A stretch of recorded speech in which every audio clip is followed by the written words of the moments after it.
Hello there, didn't catch wind of your presence. Are you all about items that can be incredibly dainty, kind of gay, and also weapons? Well, if so, you've come to the right place, and you might be a fan of what comes next. Hi, I'm Claire, and welcome back to this channel, which is all about arms armor, queer feminist history, and the weird, wonderful ways these things intersect. Today's video is brought to you by the recent heatwave. While I was battling the heat with fans, I was thinking about two things. One, when can we bring about climate justice through tangible policy reform and structural change? And two, did people ever use fans as weapons? Fans have pretty much been around as early as people needed to find a way of keeping cool. But one country in particular thought, hey, why don't we actually use this to fight? Enter feudal Japan and the tessen, or war fan, or more specifically translated literally as iron fan. Japan had already been at the forefront of the technology of making a thing you can hold in your hand to produce air. And then they were like, why not use that to wage war upon our enemies? Makes sense to me. So the tessen was one of several types of fans that would have been used in combat, and more specifically by the samurai class. Other types would have included the gunsen, which is essentially used to cool off like a regular fan but like for warrior types, or the gunbai, which was a signaling device for troops and also came in handy to deflect arrows. Do not try this at home with your little plastic fan, not speaking from personal experience. But the tessen really wins it all in terms of multi-purposeness, that's a word, and is about as resourceful as a butch lesbian helping you assemble all your IKEA furniture, which is a lot. Not only could the tessen deflect knives being thrown at you, you could also use it for swimming, and you could also throw it at people, and you could fight with it as a weapon, with the art of tessenjutsu. Obviously, trying fighting techniques with a wood or paper fan would only take you so far, so these tessen had spokes made of iron plating, so it would look like a normal fan while closed, but surprise, it's not. Which came in handy for samurai who could then cheat with the rules when it came to no weapons being allowed somewhere, or use it as a very quick handy pocket device to deflect an unexpected attack. Like when Takeda Shingen used his fan to deflect the sword of Usagi Kenshin after he burst through his tent during battle, or when Araki Murashige used a fan to block a door that was about to close on his neck during an assassination attempt. Fun everyday usage. I'm having way too much fun with this. I have not found many other instances of fans being used as weaponry in other cultures, at least not as a direct weapon used in active combat, but we'll get back to that. This being said, the war fan's influence in pop culture is alive and well, and particularly, it turns out, when it comes to warrior women in media. If you grew up in the early 2000s, like cartoons and have impeccable taste, you may have grown up with Avatar, The Last Airbender. Okay, a brief recap for those of you who have been living under a boulder or in a secret tunnel and have not yet seen Avatar, but essentially water, earth, fire, air. Long ago, the four nations lived together in harmony, but everything changed when the Fire Nation attacked. Only the Avatar, master of all four elements, could stop them, but when the world needed him most, he vanished. But now he's back, learning all four elements and kicking ass, and the main thing you need to know is that this show is fantastic. The second is that it draws direct inspiration from a range of Asian cultures, including martial arts. In the show, the Kyoshi warriors are all women who use fans as weapons, in a fighting technique transmitted down by the original Avatar, Kyoshi. In the lore of the show, Kyoshi's use of the fans is to enhance her bending of the elements, but also used it, as the Kyoshi warriors do after her, as an extension of the arm.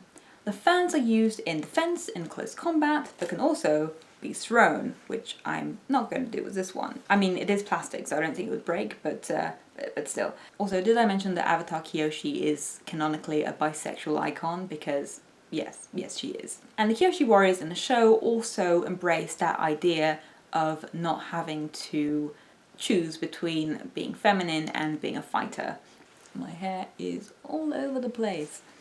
Turns out I'm not actually just waving this around for the video, it actually is quite hot in here. So the Kyoshi warriors are not the only instance of warrior women in popular media being shown with a war fan. Throughout anime, manga and video games, as well as cartoons, it seems to be used quite frequently to portray a badass woman character with what is perceived as a distinctively feminine edge.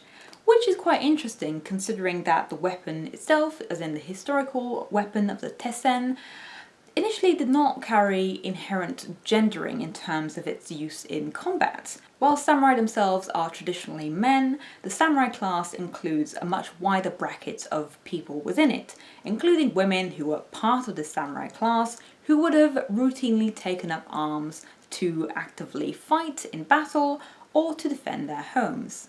And there's no specific indication that I could find anywhere of women specifically being assigned the tessen to fight in any way.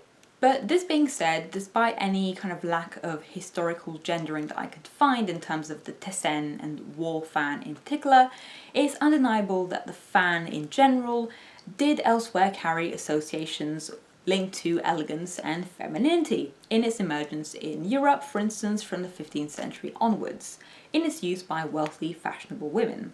And the folding fan itself had moves and language associated to it in that context that were not battle moves per se, but may as well have been in terms of social etiquette. Fenella's secret language of fans was actively circulated as early as the 18th century, and here's a selection of the most flamboyant, secret, non-verbal fan meanings, which I will try translate just from reading about a few. Maybe I should have looked at visual references first, but we're in the middle of it now, so let's just go for it.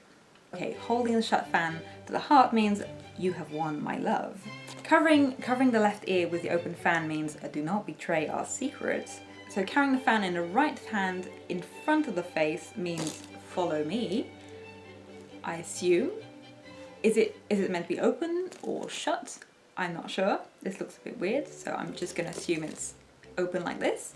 Okay, twirling the fan in the left hand means we are being watched, which sounds like the least subtle sign you could do, like, oh, by the way, I want to signal something really, really subtly to you. We are being watched. Fanning slowly means I'm married. Fanning quickly means I am engaged. What? If you draw the fan across the eye, that means I'm sorry. That's why if I was a time traveller in 18th century France, I would get kicked out immediately. You have changed, draw fan across the forehead again. It looks kind of better when it's open, to be honest. I hate you essentially drawing the fan across the hand, which, is that meant to be like, I love you is drawing the fan across the cheek, which again, okay, maybe this is better. I love another, twirl the fan in the right hand. This is like an entire Love Island's worth of fan language. To be honest, I would watch a Love Island episode that was entirely communicated through the secret language of fans. Okay. Opening and shutting the fan means you are cruel, kind of like this one. And holding the fan handle to your lips means kiss me. There you go. I could not find a translation for challenge me to a duel, but I imagine it could have been something like this. And if you're thinking that a secret dramatic language being enacted so flamboyantly is kind of high camp gay, well, yeah, essentially, yes. It's difficult to know exactly when the handheld fan started being associated with gay culture. Some theories speculate that having something to fan yourself stemmed directly from ballroom culture, in which there would have been a lot of dancing in hot crowded spaces, or simply it could be the act of imitating and reclaiming traditionally feminine attributes and habits by drag and specifically drag queens.